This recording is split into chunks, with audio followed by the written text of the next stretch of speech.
Hello positive sols, আশা করছি আপনারা সবাই সুস্থ আছেন, ভালো আছেন। আজকে একটা এমন ইম্পর্টেন্ট এক্সপেরিমেন্ট নিয়ে কথা বলবো, যে এক্সপেরিমেন্টের মোরাল অফ দ্য স্টোরি শুনলে আপনি বুঝে যাবেন যে আপনার সেলফ ওর্থ কতটা ইম্পর্টেন্ট। আর এটা আমার মনে হয় সবার জানা দরকার, সবার। একটা এক্সপেরিমেন্ট নিয়ে কথা বলবো, এক্সপেরিমেন্টের নাম হলো রিদিম জিরো এক্সপেরিমেন্ট। দেখতে পাচ্ছেন, রিদিম জিরো এক্সপেরিমেন্ট। এই এক্সপেরিমেন্টটা কি এবং কে করেছিলেন? এই এক্সপেরিমেন্টটা করেছিলেন মারিনা অ্যাব্রামোভিক। মারিনা অ্যাব্রামোভিক, যদি আমি প্রোনাউন্সিয়েশন ভুল করে থাকি তার জন্য সরি। তিনি করেছিলেন এইটা 1974 সালে। তিনি একজন আর্টিস্ট ছিলেন।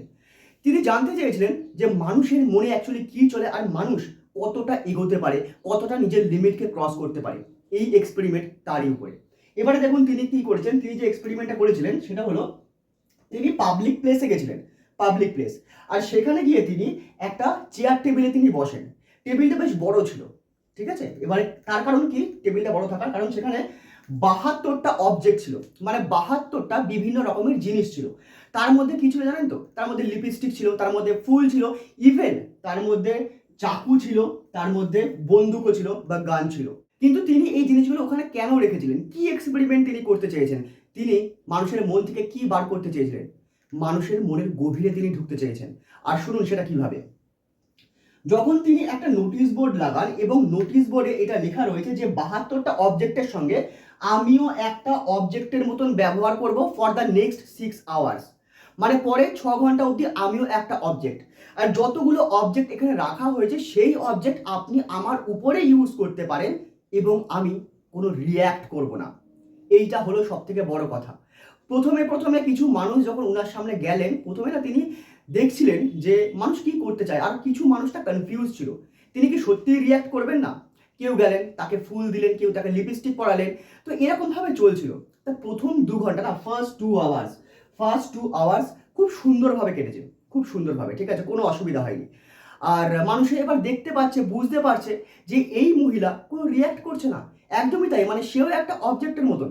তখন তখন কি হলো, একজন হঠাৎ করে তার কাছে গেল, গিয়ে তার মনে পশু প্রবৃত্তিকে বার করলো, তার কাপড়কে ছিঁড়ে দিল, ফেলে ফেললো তার কাপড়কে। পাবলিক প্লেসে একটা মহিলার কাপড়কে ছিঁড়ে ফেলে দিল, তার কারণ মহিলারা রিয়্যাক্ট করছে না বলে। অ্যান্ড দ্যাটস ইট, শুধুমাত্র এইটুকু। মানে সে রিয়্যাক্ট করছে না বলে তার সঙ্গে যা খুশি তাই আমরা করতে পারি, এই রকম জিনিস আসছে। এইবারে দেখুন তারপরে কি হয়েছে। একটা মানুষ হট করে তার সামনে গেলেন, গিয়ে যে গান রয়েছে না, গানটা তুলে তার গলায় পয়েন্ট করেছে, গলায়। আর সে ট্রিগার দাবাতে যাচ্ছে। সেই সময় এই যে মারিনা রয়েছেন, মারিনার যে টিমমেট রয়েছেন, তারা এসে মারিনাকে বাঁচায় এবং সেই লোকটাকে সরিয়ে দেওয়া হয়।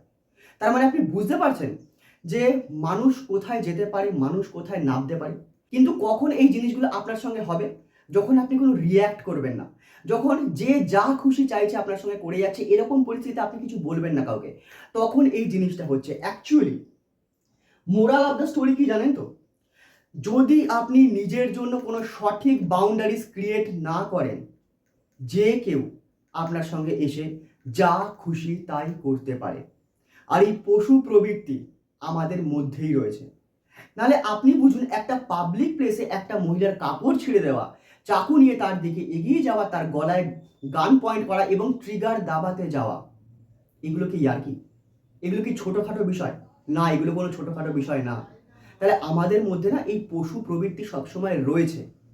এই পশু প্রবৃত্তিকে যদি আপনি ঠেকাতে চান যাতে আপনার উপরে না হয়, সে আপনি পুরুষ হন আর আপনি মহিলা হন, নিজের জন্য বাউন্ডারি সেট করুন।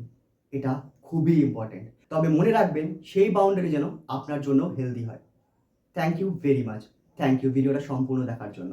Thank you.